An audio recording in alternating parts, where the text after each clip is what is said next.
Welcome back. It's Wealth and Wellness Wednesdays, and you are tuned in to the Turnip! Yeah, this is Farmer Mac. and this is Roots. Yeah, y'all can't see it. I change my intro every time. You all don't get to see it, but y'all need to watch it on YouTube through the TLCradio.com. TLSC. Am I saying it too fast? Yes, you always miss the words. TLSCradio.com. There you go. You click on the show pages and our podcast. Like I said, we just started doing the video aspect of it, so you can see us and see our nice merch that we rocking and great Roots. But thank you for tuning in. This is episode 5 of season 3. Yes, we're trekking along. We're doing more and more, and I'm excited about this one. Another one because, like I said, if you noticed the last couple ones, it's been tying the urban farming into the technical side, which I'm very deep into and have been doing for the last almost 30 years on the wireless side. So today is going to be another level of that. So I'm really excited to talk more about that. Before that, let's talk about what we're doing in the garden. Yep, this week in the garden. So it is fall, it's fall. Yes. And that's why the sweatshirt I'm on today. So it's fall now, and it's the turn of the season. And so during the turn of the season, you typically have your summer crops falling off. And so our tomatoes are now on its last leg. Our peppers are still kind of growing strong because they like a little bit of coolness. Is that what it is? Because they are starting, those the yellow and the red ones are really bright now. And when I was with the chickens today, the tomatoes, there's a last run of tomatoes that are coming out. They're looking real good though. But they waited, like I said, they've probably been out there 120 days. They've been out there way longer than they should be. Yeah. But this is the falling off of the summer, and you're starting to bring in new life, new birth into the fall. And so we actually don't have much out there to do and much out there to harvest. And so we're having, like Farmer Mac said, did you say your name was Farmer Mac earlier? Yeah. Oh, okay. What else I was saying? I don't know. So like Farmer Mac That's why you should change my name every episode. Don't do that. Okay. Yo, AKAs. Have some AKAs. Oh, also known as. Yeah. Oh, I thought he meant the sorority. I was like, he'll come through. So you know what it is. We need some A's. We gonna have some K's come through. Back to what we're doing in the garden this week. Oh, my bad. And so we have the last leg of the tomatoes. We probably on our last leg of the peppers that probably last us through the end of October, but right now is really that time where you want to create some new great soil. So again, we keep talking about making sure you provide nutrients in the soil, and that's by putting down your newspaper, your cardboard, your brown leaves, or your mulch, or all those scraps you have. And then we should be getting some leaves here soon anyway, so keep those on if you want a garden, keep the leaves down on the ground. They will nourish the garden. Absolutely. And with all this rain, like I said, we have about 5 pecan trees, and they are falling, but they're not finished or whatever, right? Yeah, they're just those the green shells on those. So, but you're gonna start seeing those starting to develop. We'll start doing those and getting a desheller and start selling those. Oh, we're getting a desheller this year. We're gonna get one finally after 5 years. We're gonna do that. Yeah. After I've been asking for one for forever. It's all good though. And the chickens, I've been letting them free roam now for at least they do about 8 hours a day now. So, but we were outside today and saw a cat. The cat was prowling in the woods, and I was like, "Oh, here we go with this." So yeah, I'm now gonna watch. I've got to be more careful with them because he knew what he was doing or whatever. So. And if you guys do have chickens or decide to get chickens, you have to be careful about your fall crops because they are leafy greens, and your chickens love to eat those. Yes. So if you plant leafy greens in the fall and have chickens, they're going to eat your food. So be careful and make sure you put a fence around those, and also be mindful about your chickens when you're planting seeds because they like to do dirt baths. Yeah, they do dirt baths and they'll dig up everything. Like we have those boxes or whatever, and they just make their home in there. So we gotta be. So we're gonna have to put fences around all of those. Yep. And because the kids, they planted those 8. Look at those 8. No, about 10. 10 was kale seeds. So some of those are starting to come up a little bit. Oh yay! Yeah, it's just some. Well, that's all we need is a few. Yeah, but we'll put some down and make them feel like they did some or whatever. Just take some from the store. They grew so fast. And it has a sticker on it. So. Well, they won't be back for a while, so at least by the time they come back, there'll be something out there grown and they can feel proud of it. Yes. Yes. But without further ado, we're not going to take too much time talking about the garden today because we have some really great information we want to share with you guys. We have a really great guest. And, you know, in efforts to kind of go along with the theme of Grape Roots, which is grow, eat, sustain, we want to make sure not only we teach you guys how to grow in terms of food, but we also want to talk about growing wealth and being able to sustain that as well. And so, Farmer Mac, who's our guest? Our guest today is an IT specialist and a creative designer, Mr. Joe Lewis. He also explores the intersection of crypto and NFTs and how they can be used in a maturation of business processes. I know that was a mouthful. That was a lot. That's why I had to read it or whatever. So, but yes, and like I said, known Joe for a while and his passion for this. So, and I think that everybody out there, so just like myself, you know, I can't see I'm holding up my book and I got mine. Pen and paper to take notes, because this is what we're trying to do, is take farming into the next generation, into the next century. So there's always things that we can marry technology and farming, and these is one of the ways that we're going to explore today. So without further ado, Mr. Joe Lewis, just tell us, give us, we need a clapping thing. You need to add that. Oh, we need a clapper. Yeah, no. A clapper and a... We could add that into the... You can add it on the soundboard. Soundboard, yeah, there we go. Oh. So taking up time. See, Anyway, we're yes, learning. look at, we learned already. Dang, Joe.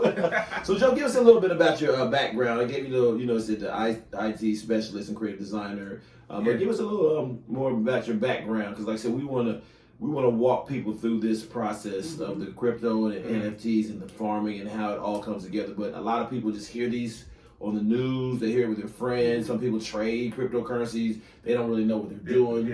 Yeah. So just give us, I don't know what I'm doing. Yeah, but so give us a little background about yourself, and then just bring us home. Yeah. So like, I'm gonna look at this from three aspects. I'm gonna talk about blockchain technology, right? And if you are a trader, why would you look into certain coins and cryptocurrencies for a trading perspective? What values one token over another, right? Then there's the NFT aspect. And then there is the utilization of blockchain for smart grid AI aspect. And that's really where the future is going. But before I get into that aspect, and I want to have an open dialogue with everybody here. So my background in this space, as you mentioned, I've been in IT for 11 years now, but I've taken a strong likeness to cryptocurrency back in 2017. I was talking to some friends, and someone told me about Bitcoin and XRP and Ethereum, and I was like, well, what is this? So I decided I'll buy some and hold on to it. Wait a minute, so you got that 4 years ago? Yeah, I had. Wow. I had a few like back in 2017. I just held it because at that time I didn't know what I was buying into. I wish I did do all the research that I did then, right? And then I would have had a lot more. Yeah. But no, that's important when you said that. Yeah.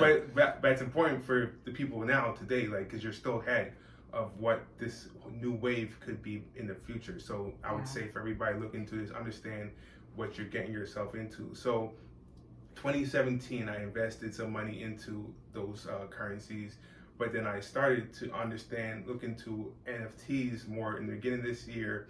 I was telling Tasha that I was on a 24-hour Clubhouse room. This Clubhouse was really popping, and I don't know how I found myself in this room, but I was just in this 24-hour room. They were talking about NFTs, and artists were the main use case there, and still are one of the major proponents of the gravitation of people towards this space, right? So listening to all the people talk about how you can utilize NFTs, and then seeing the amount of wealth that was generated at that time, it was just interesting to me to understand, like, well, why do I want to buy a JPEG for $69 million?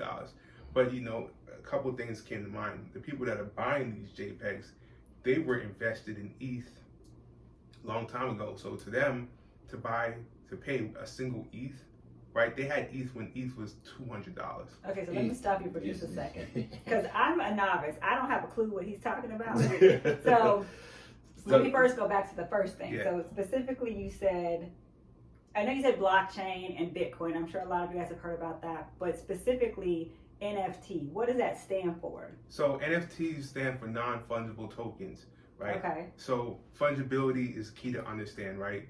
Like That's the key word. what is fungibility? What makes something fungible? What makes something non-fungible? You're saying fungible and not fundable. Fungible.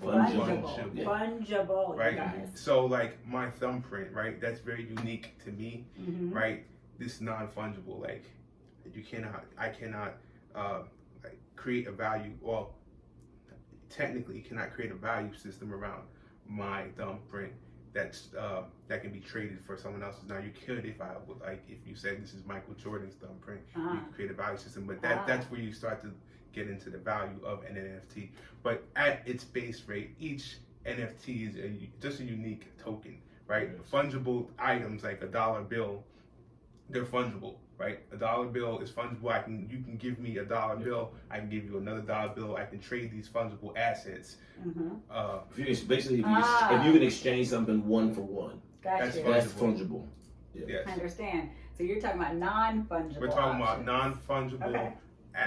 non-fungible tokens, right? And tokens is a loaded word, but in this sense of digital assets, we're able to tokenize, we're able to represent items on a network, on a blockchain. And to kind of go back, what blockchain is, right? So we were talking about cryptocurrency, we were talking about Ethereum and Bitcoin, but Bitcoin, staying on Bitcoin for a second, right? The use case for Bitcoin came out of the inability to trade money in a expeditious form, right? So if I need, banks hold up the system, it takes me maybe 3 days to clear certain loans or certain things. And I was telling Malcolm earlier about how this could impact like supply chains, right? But we can get into that later. But if you wanted to send some money to Africa, to a child in Africa, right, and they had a crypto wallet, it would be a lot easier than sending your money through Western Union or any other third-party arbitrator like that, because the amount of fees that they get taken up. Sometimes even in this own country we see the amount of red tape that it is for somebody that are in impoverished areas to be able to get a bank account, right? Some people have to literally keep money in their Cash App, and that's their bank account, right? So understand where digital money is going to go in the future. It provides a perfect use case for cryptocurrency to be a channel for the exchange of currency, for the exchange of wealth. And the reason why blockchain technology is such a beautiful thing, because we already have the digital money, right? Like credit cards, you don't really see, but the reason why it's so beautiful is, one, because of the speed, but two, because of the ledger of its ability to record it in a decentralized fashion, so it's not held at one place. We saw Facebook go down yesterday, and all your pictures were inaccessible at Instagram, right? So imagine that happening at a bank level, and all your transactions not being able to move money. Great, because I think a lot of people don't understand what really went on yesterday. I think it was October 4th, and like I said, so bringing that to the digital wise. So hey, what happens if that happens? What if it never came back on there? What if it never came back on? And to your point about moving money quickly and having these platforms where we can do that. So like you have a Cash App or a Venmo, a Zelle, and then the government recently put some parameters around how much you can send or how often you can send. They're monitoring now everything that's over $600. Right. Yeah. So you're gonna have to report that on your taxes. Even if it's not anything that's taxable. Like if I'm giving money to my mom or my family member, like I have to report that $600.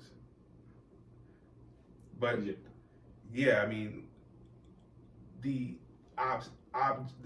option to send money via Cash App is still a 3-day thing, unless you select the instant route, and that has a fee, right? So at its best form today, we're still slower than what cryptocurrency can get for us in the future. Yeah, cryptocurrency is typically, it's immediate for the most part. It's immediate, yeah. I mean, sometimes I'm doing transactions online, and I get antsy because it takes longer than 10 minutes. But that's a lot faster than 3 days. But to come back, right, so we're talking, that's blockchain, right? And they can go way deep into blockchain, but understanding the precipice is transparency, verification, and this decentralize of that information to remove a centralized authority and keep it basically even amongst the playing field, right? Even out the playing field. So coming back to NFTs, right?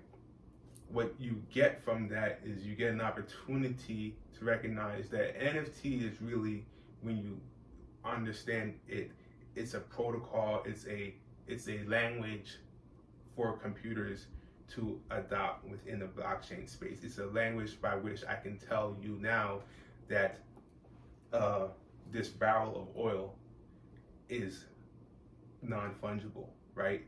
And its traits, its uniqueness is unique to that barrel itself, right? You could trade it, but you would have to understand that it has different states, so it can be utilized when that barrel of oil is now expended. The token that's tied to it would have to be burned. So you can now create a digital communication layer, especially in the world of like farming, for assets to be transferred, wealth to be transferred without the intervention of human behavior. So that's the real like precipice where this could go. But if we look at just like what's been happening in the NFT space right now with the art piece, is that where it started? Did NFTs start with art? No, NFTs have been around for a long while.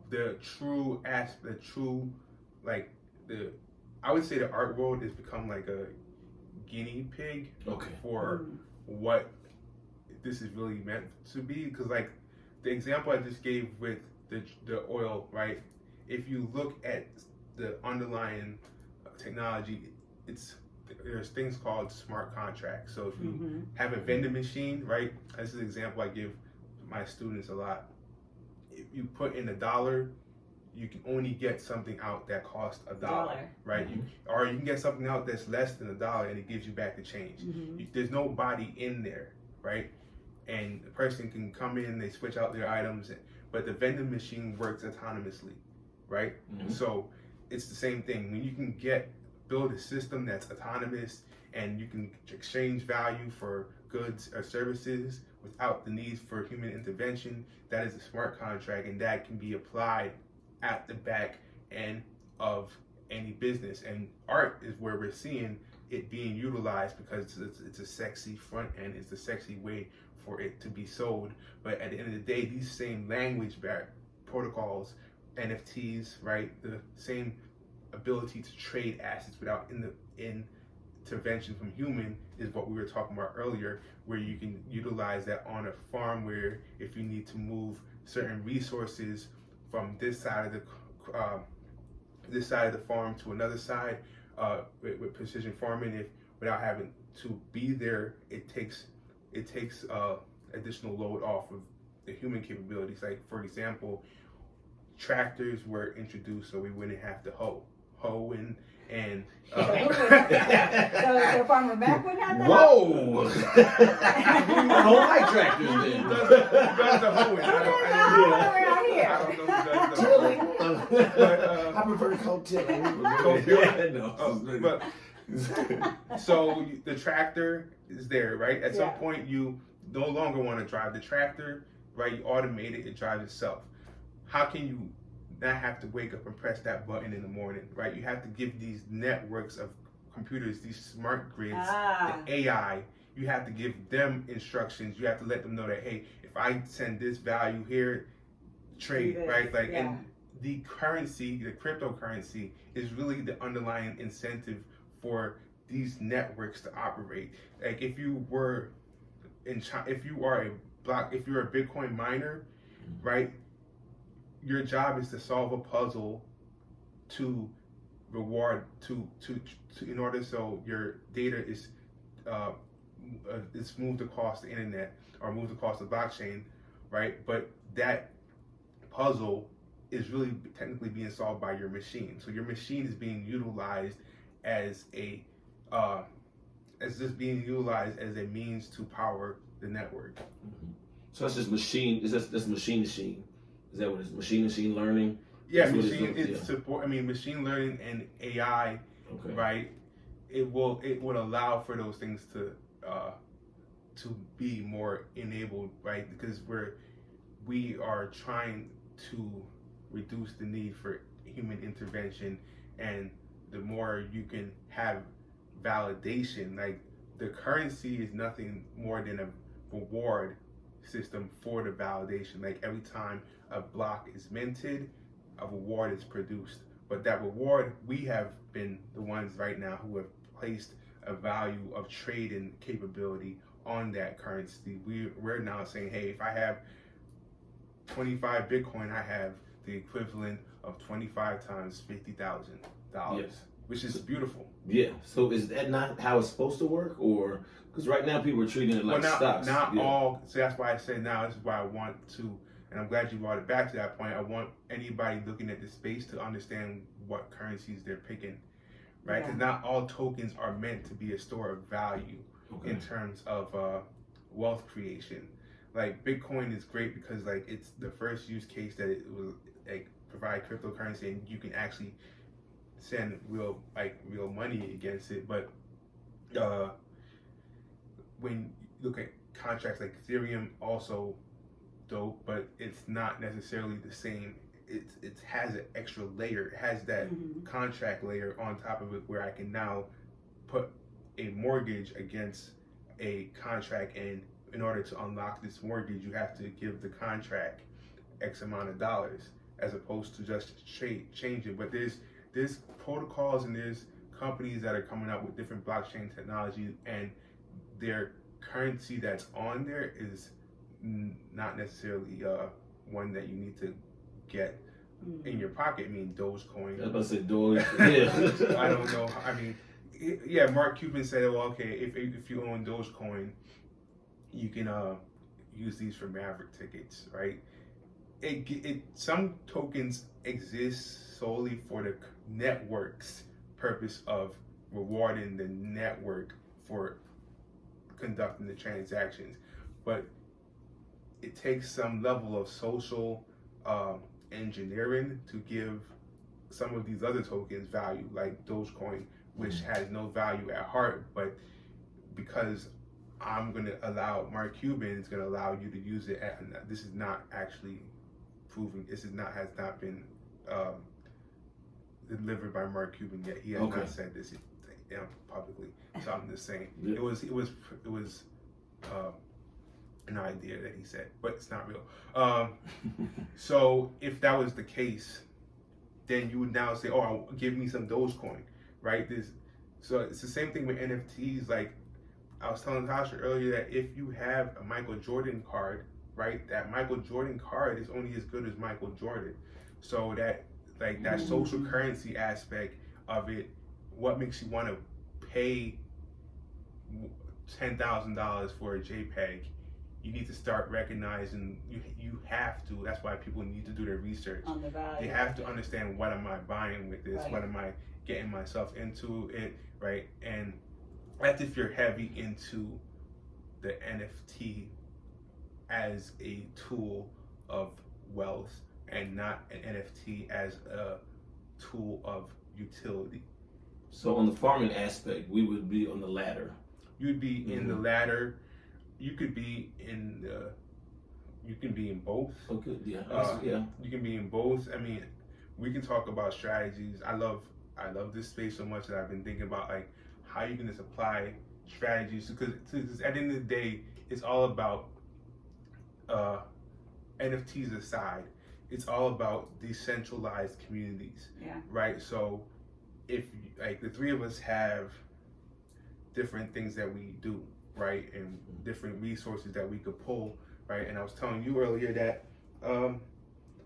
I may have a deal with a certain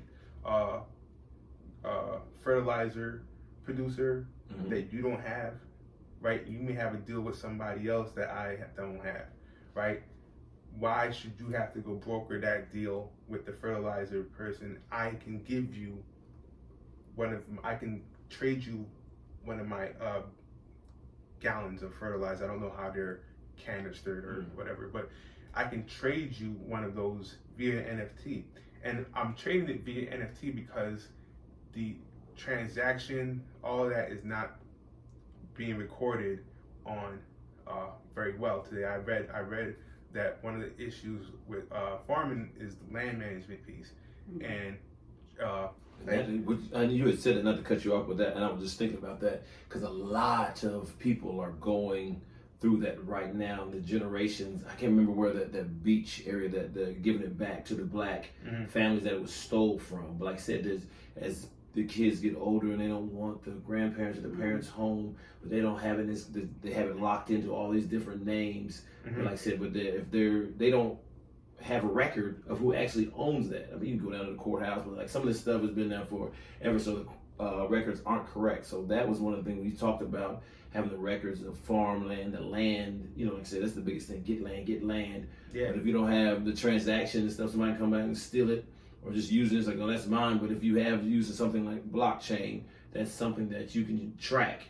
So yeah, and I mean, what makes it even cool, like check this out. So if you have a parcel of land, right, and then you can divide that up into even more parcels, right? And this is interesting use cases because this is what they're doing in some of these NFT games, right? Like video games, they're dividing up parcel JPEGs, like they take a JPEG and they cut it into like 16s, and you own this bottom half, I own this other bottom half. You can do that with a piece of farmland. It's represented on blockchain as an image, but behind transaction ownership is just your name and your address of your crypto address. It's basically creates a record that you own this, but this is actually representation of said square plot of land, and that way you don't have to worry about, you're never going to move that land, but that land's going to stay there. You're just going to transact ownership of it via smart contracts, via NFTs, and you can keep that record on a transparent ledger where people can be like, well, no, we don't even have to go to the court records. Like, let me just go to etherscan.io. Oh, it looks like it's owned by Malcolm. Sorry, like, and like that saves you so much time because once it's all recorded, it's there for everybody to see. Let me ask you this. So in regards to building wealth, or even say I were to want to buy this little plaque of land, right? So would I need to have some kind of cryptocurrency to purchase that? How would that work? Or how that's one question. And the second question is, in that, how do you think, in your opinion, wealth is created in regards to that? You wouldn't need cryptocurrency to purchase that block of land. Using crypto makes it, like I've been saying, like sexy. Like you're backing yourself. Like if you are recognizing the dollar as a inflatable asset, right? That's currently losing its value, then you are recognizing that whatever you collect in right now in fiat currency, it's going to be less in whatever next year, right? But if I back my assets against something that's ascending, right, like Bitcoin or Ethereum, I would be more enthused about what I'm trading here. So that's why you would do it. Sorry, what second question? Okay, so let me ask it in a different way. So if someone were looking into NFTs to start to create some type of wealth generation, what are the top 3 basic things you think they would need to know? They would really need to know what they really want to accomplish, because out of the box, NFTs aren't a means of wealth creation. Like when they were thought about, they weren't thought about for the purpose of wealth creation. They were thought about for the purpose of tokenizing non-fungible assets on a blockchain, so the blockchain can be able to communicate the value and the transfer of said assets. That's a that's not value driven. That's utility driven. So when you want to put a value against it now, you got to think about, well, who can I incentivize? Who's my audience, My audience? Who am I going to incentivize to buy this or hold it? Right? Like, I follow a lot of NFT projects from an art perspective, and they're literally just drawing JPEGs of different characters. Again, like the Michael Jordan example, what would incentivize me to buy this Michael Jordan card and hold on to it, right? I would have to come up with the use cases for that to take place. I would have to understand the participants within my ecosystem who are going to be willing to hold on to this. I have to give them something that they could trade it for, so it's worth holding. Like, that could be gated information, right? Some level of resources. If you hold this NFT, right, you can get into this conference. This yearly conference can only be attended to those who have our NFTs, right? Yeah. Look, like, I wish we had like 10 more hours to talk about Yeah. this. And we might even have to just bring you We back. might have to do a part 2 on this. I definitely got to do a serious. part 2 because there's going to be a lot of questions after this. Yes. So we're definitely going to have you Send your back questions. on. Yeah, because I want to do is talk about the strategization that you talked about. Yeah. You sit here and just talk about and strategize, because there's a lot of urban farmers just here in the metro Atlanta area, but like I said, we're not going to just confine it to this, but how do you use that and you build that network? So we end up creating a grape coin, we had a grape roots coin, and then, but that's Grape coin. exactly.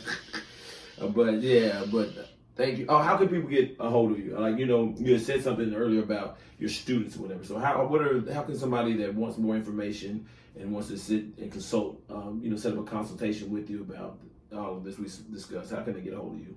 Yeah, so I'm happy to sit down with people and talk about this space, because I love to brainstorm around the gamification of NFTs and how you can come up with strategies to kind of grow your wealth or just create utility around it. Because it's one thing to create a JPEG, but it's one thing to take that and actually give it some purpose for your community. So I love sitting around with people. If anybody wants to contact me, I have a website that's up and running. It's called 47. That's the actual number 47 and Paradigms. So 47paradigms.com. You can fill out my contact sheet there, and then we can get in touch and we can talk some more. Additionally, you can email me at jzl158@gmail.com. We can drop all this information online as well, so you can grab it. But one more thing I'd like to, as if I can get a shameless plug here, also as Malcolm mentioned, I'm a creative designer, and one of my biggest ventures right now is my brand that I'm working on. So I am actually wearing one of my tees, the HBCU Strong tees, that we are selling online at our website, 47collection.com. I would also drop that in here as well, but out loud it's 40 and then 7th is spelled out, and collection.com. And the proceeds of this shirt are going towards our HBCU foundations.